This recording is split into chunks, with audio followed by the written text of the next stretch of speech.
तुम्ही नांगरणीवरचा खर्च कमी केलाय. नांगरणीला खर्च कमी झाला सर. बऱ्याच जणांना शंका येते की बगैर नांगरणीची शेती होते का? तुमचा शकते. काय अनुभव आहे?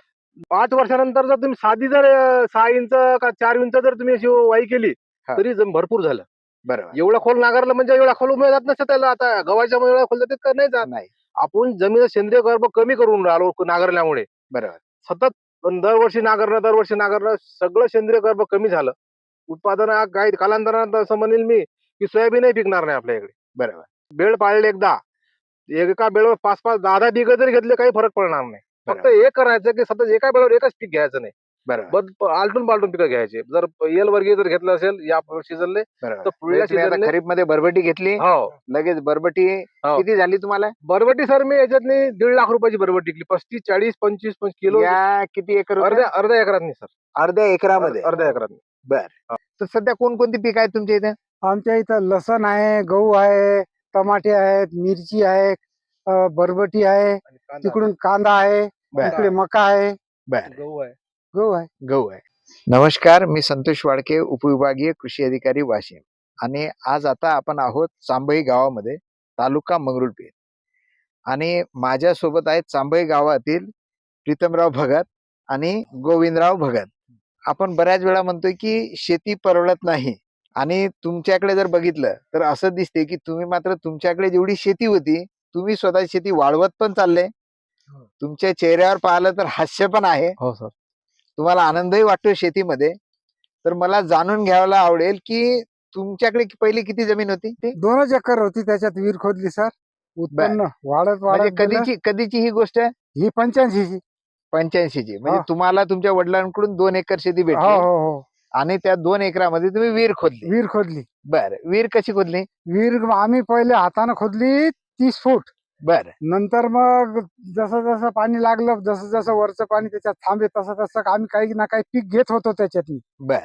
त्या पाण्यावर. बर. पाणी विहीर काही- काय दुसऱ्या किती रुपयाची खोदली? नाही नाही, आम्ही घरीच खोदली ना. बर. 30 घरी फूट. म्हणजे कोण? पोरगा, मी, माझी हा. पत्नी, हा. सुनबाई, बर. तिघांनी खोदली आम्ही. तिघा जणांनी तुम्ही 30 फूट विहीर खोदली आणि हो. मग खाली कळक लागलं तर तुम्ही उधळी दिली. उधळी दिली हो. आणि खालचं खोदून घेतलंय. हो. आता सध्या किती फूट विहीर आहे? 55 फूट. बर. आता तेव्हा 2 एकरापासून सुरुवात केली. हो. आता तुमच्याकडे जमीन किती आहे? 10 एकर झाली आता. त्या 2ची 10, 2 ते 8 विकत घेतली आम्ही. बर.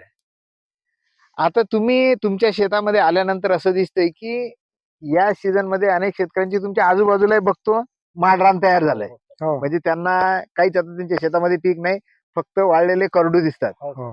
तुमच्या शेतामध्ये मात्र अनेक पिकं इथं आहेत. तर सध्या कोणकोणती पिकं आहेत तुमच्या इथे? आमच्या इथं लसण आहे, गहू आहे, टमाटे आहेत, मिरची आहे, बरबटी आहे, तिकडून कांदा आहे, बर. इकडे मका आहे, बर. गहू आहे. गहू आहे. गहू आहे. तुमचं पाणी कधीपर्यंत पुरतं? पाणी आमचं जमतेम मार्च पर्यंत पुरतं. बर. ते ठिबकमुळे पुरतं. बर. हो. म्हणजे आता तुमचा गहू सुद्धा जे आहे तो ठिबकवर आहे. ठिबकवर आहे. हो बरोबर. हो. म्हणजे मला सांगायला आवडेल की हे असे शेतकरी आहेत जे आधुनिक तंत्रज्ञान इथं वापरतायत.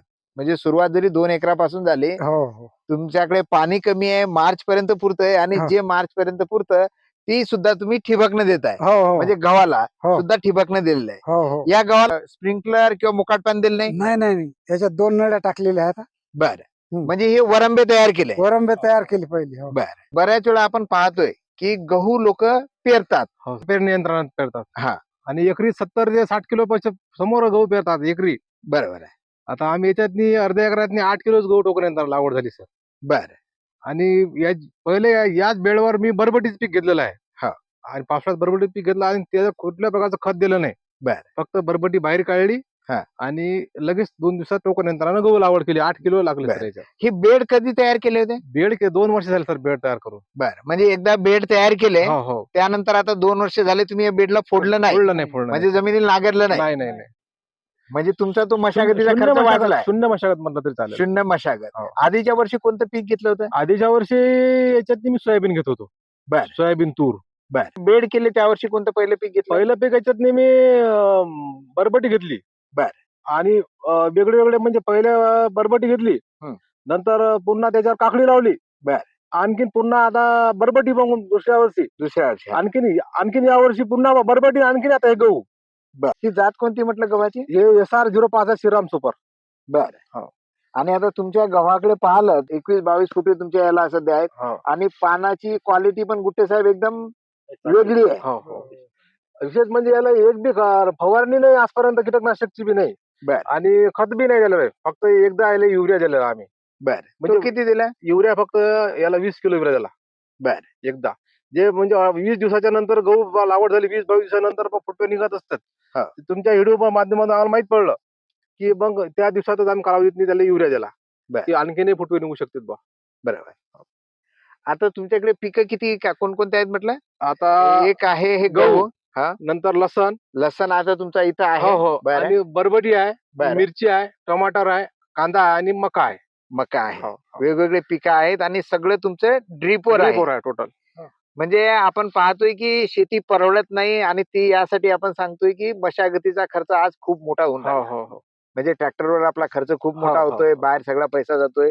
दुसरं आपण सांगतोय की जमीन पिकत नाही कारण तिचं पोषण तत्व त्याच्यामधले कमी होऊन राहिले. हो, हो. तुमच्या इथं मात्र आता असं दिसतंय की तुम्ही नांगरणीवरचा खर्च कमी केलाय. नांगरणीला खर्च कमी झाला सर. बऱ्याच जणांना शंका येते की बगर नांगरणीची शेती होते का? तुमचा शकते. काय अनुभव आहे? बघ, एकदा तुम्हाला 5 वर्षानंतर जर तुम्ही साधी जर 6 इंच का 4 इंच जर तुम्ही अशी वाई केली हा. तरी भरपूर झालं. बरोबर. एवढं खोल नांगरलं म्हणजे एवढा खोल उमेद जात नसतं त्याला. आता गव्हाच्या एवढा खोल जातात का? नाही जात. नाही. आपण जमीन सेंद्रिय गर्भ कमी करून राहिलो नांगरल्यामुळे. बरोबर. सतत दरवर्षी नांगरणं सगळं सेंद्रिय गर्भ कमी झालं. उत्पादन काही कालांतरानं असं म्हणेल मी की सोयाबीनही पिकणार नाही आपल्या इकडे. बरोबर. त्यासाठी असे जर प्रयोग केले, जर बेड पाळले एकदा, एका बेळवर 5-5, 10-10 बिघं जरी घेतले काही फरक पडणार नाही. फक्त एक करायचं की सतत एका बेळवर एकच पीक घ्यायचं नाही.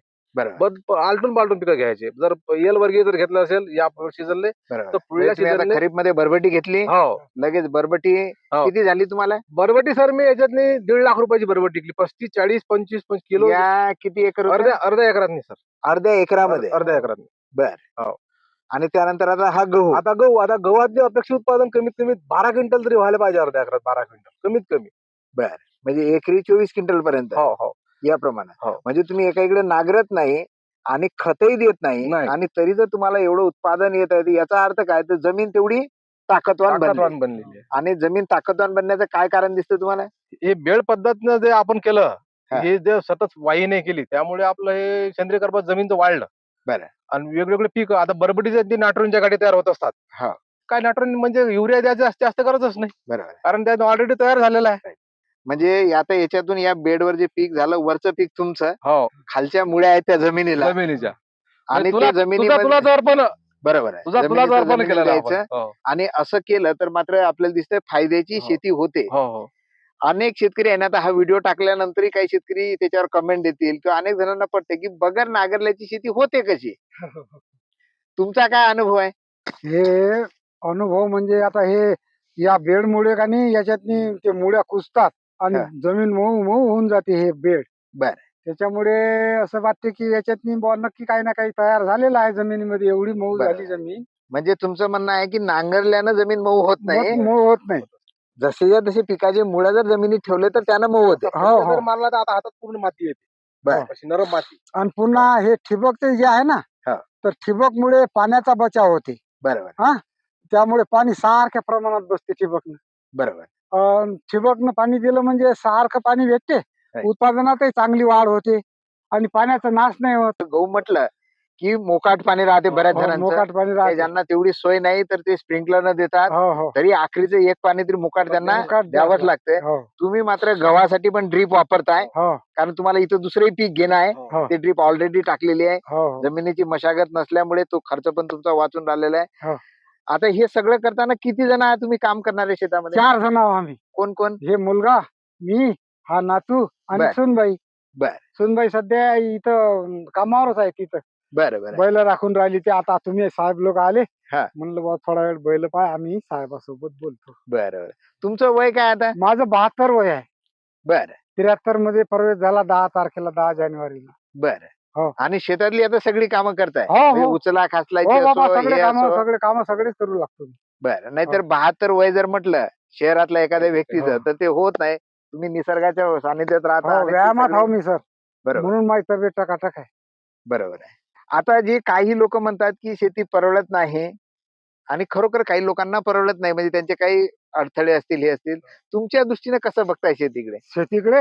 शेतीकडे म्हणजे शेतीसारखं उत्पन्न कायच्यातच नाही. कोणतीच बँक एवढं देत नाही उत्पन्न. बर. कोणत्याच बँकेत पैसा जरी टाकला ना तर एवढं उत्पन्न मिळत नाही. बर. शेती एवढं. बर. म्हणून शेती हे चांगला उद्योग आहे. पाण्याची सोय असली तर 100% पीक येते. बरोबर. हो. आणि त्यातल्या त्यात जर असे प्रयोग तुम्ही केले आता, हा. हे इतर शेतकऱ्यांनी जर केले तर मात्र नक्की नक्कीच खर्च पण भरभराटी. बचत होते. म्हणजे आता तुम्हाला काय दिसतं, तुमचा आणि इतर शेतकऱ्यांचा खर्च सारखा आहे का कमी आहे? आमचा कमी आहे. तुमच्या आजूबाजूचे जे शेतकरी आहेत त्यांच्या त्याच्या मानाने मानाने खर्च कमी आहे. आहे आमचा खर्च. म्हणजे प्रत्येक जण आज नांगरताना दिसतोय, हो हो म्हणजे त्याचा पीक येईल तेव्हा येईल, पण आज नांगरणीवरच त्याचाही खर्च होऊन राहिला, हो. त्या ट्रॅक्टरच्या डिझेलवर खर्च होऊन राहिला, ते कुठेतरी इराणमध्ये चाललाय, हो, टॅक्स हो. चाललाय. आपल्यासोबत या चांबई गावचे किंवा या चांबई गाव ज्या मंडळ अंतर्गत येते शेलू बाजार, या मंडळचे मंडळ कृषी अधिकारी गुट्टे साहेब सुद्धा आहेत. गुट्टे साहेब, तुमचं कार्यक्षेत्र जे आहे तर एकदम पोटेन्शियल आहे. होय. म्हणजे आपण सकाळपासून तुमच्या कार्यक्षेत्रामध्ये फिरतोय, वनोजा गेलोय, किंवा हे संपूर्ण हिरवळ दिसतंय, संत्रा मोठ्या प्रमाणात आहे, आणि याच्यासोबत भगत साहेबांसारखे प्रगतशील शेतकरी पण आहेत जे नवीन नवीन प्रयोग करतात. तर आपण काय सांगाल? अतिशय मंडळ कृषी अधिकारी शेलू बुजुर्ग जे आहे मंगरुळपीर तालुक्यामध्ये अतिशय चांगलं पोटेन्शियल आहे. परिस्थितीनुसार त्यांना या या तंत्रज्ञानाकडे ओढल्या गेलेत आणि आज त्यांच्या आपण पाहतोय की अतिशय चांगल्या पद्धतीने या शेतीमध्ये उत्पादन घेत आहेत. सगळ्यात महत्वाचं म्हणजे त्यांच्याकडे पाणी नसल्यामुळे या पाण्याने शिकवलं आपल्याला किंवा कशा पद्धतीने शेती करायची. हा. आणि तुम्ही बोलत बोलत काकाजी मग बोलले की ऑर्गॅनिक कार्बन किंवा सेंद्रिय कर्ब बरोबर.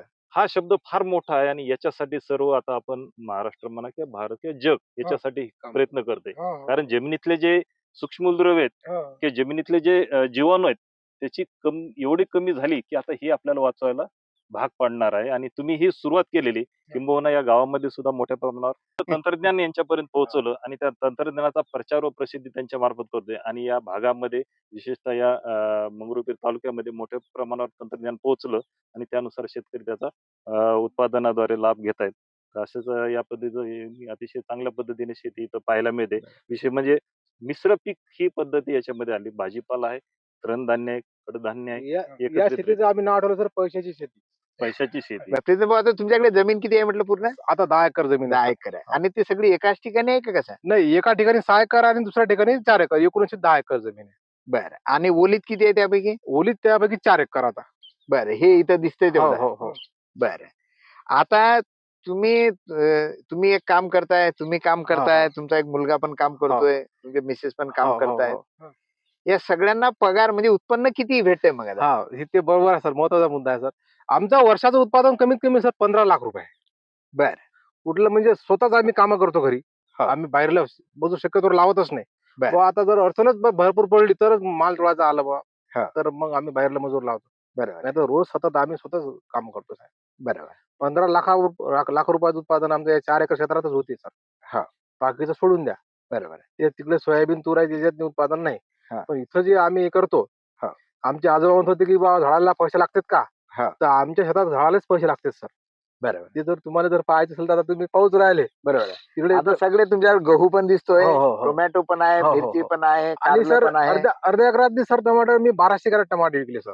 बर. ऑगस्ट मध्ये माझे टमाटे चालू झाले, आजही टमाटे चालूच आहेत सर. तुमचे सगळे प्लॉट अर्ध्या एकराचे दिसतात. हो सर, हो, आहे ना? हो, हो, गव्हाचा हो. अर्धा एकराचा, हो, हो, हो, लसणाचा हो, अर्धा हो, एकर, हो. टोमॅटो अर्धा एकर, मिरची अर्धा एकर. हो, म्हणजे हे अर्धा एकर ठेवायचं कारण म्हणजे कसं आहे, जर लॉस झाला तर अर्ध्या एकराचाच हा. होते, फायदा झाला तर अर्ध्या एकराचाच होते आणि त्याचा फायदा होतेच, लॉस होतच बर. नाही. मार्केटचा अभ्यास केला हा. की बुवा आज या सीझन मध्ये कोणतं भाजीपाला आपल्याला चालेल. हा. मी स्वतः पहिले भाजीपाला होतो त्यामुळे मला समजलं की मार्च मध्ये हे भाजीपाला चालते, बर. जुलै मध्ये हे भाजीपाला चालते, श्रावण महिन्यात कोणता भाजीपाला चालते, उपासाचे दिवस असते हा. त्यावेळेस कोणते भाजीपाला चालते, हे सगळं मी अभ्यास केला आणि त्यानुसार मी भाजीपाला लागवड करतो सर. बर. फायदा झाला. बरोबर. टमाटरचा तर एवढा फायदा झाला, मग जवळपास 2.5 ते 3 लाख रुपयाचं उत्पादन मला टमाट्यातूनच निघालं अर्ध्या एकरातून. आणि तुम्ही जेव्हा सांगताय की तुम्हाला या 4 एकरातून हो, जवळपास 15 15 लाख लाख रुपयाचं उत्पादन होते. होतं. हो. आता हे 15 लाख रुपयाचं उत्पादन होत असताना कोणते पीक घेतो म्हटलं तर खर्च राहते सगळा मजुरीवर. हो हो हो. म्हणजे मेजर खर्च त्याच्यावर होते. मेजर. आता तुम्ही म्हणताय की तुमचे सगळे घरचेच आहेत, हो हो हो. बाहेरचं शक्यतोवर मजूर लावत नाही, लावतच नाही. काम पडलं तर लावताय, हो, हो. म्हणजे जवळपास तो खर्च तुमच्या घरी हो, राहून हो, राहिला. हो, हो, हो. म्हणजे म्हणून ते तुम्हाला परवडतं. हो. सोबत आता याला एक निविष्ठाचा खर्च राहतो. हो म्हणजे पहिला ती निविष्ठाच्या अगोदर नांगरणीचा. हो, हो, तर हो. तुम्ही नांगरणी करत नाही, नाही.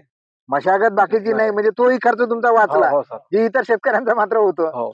त्याच्यानंतर जो बियाण्याचा किंवा खताचा आहे त्याचा खर्चाचं कसं? आता खताचा खर्च जर म्हटलं सर, हा. तर एकदा जर आता ज्यावेळेस आपण बेड पाळले त्यावेळेस मी सिंगल सुपर फॉस्फेट हा. असं एकरी 4 पोते 2 दिलेले आहे. त्याच्यात मी समजा झिंक बोरान येते ते टाकलेले हा. आहे. पहिल्या वेळेस बेड पाळायच्या वेळेस मग हा. पुन्हा काहीच त्याच काम नाही, कारण त्याच्यातच ते आपलं पाला पाचोळा, हा. मुळा हा. आणि पिकाचे फेरपालट. बरं. म्हणजे शक्यतो त्या पिकावरला आजार त्या म्हणजे पिकावर रासायनिक खतावरचा खर्च तुमचा फार कमी झाला. कमी म्हणजे केला. पूर्ण रासायनिक खतम नाही केलं, पण नाही, तुम्ही कमी केला ते. आवश्यकतेनुसार देताय. हो, हो, हो. आणि तो किती टक्क्यावर आला असेल? ते आता 25% खर्च आला रासायनिक खताचा. एवढा खर्च नाहीच. बरं.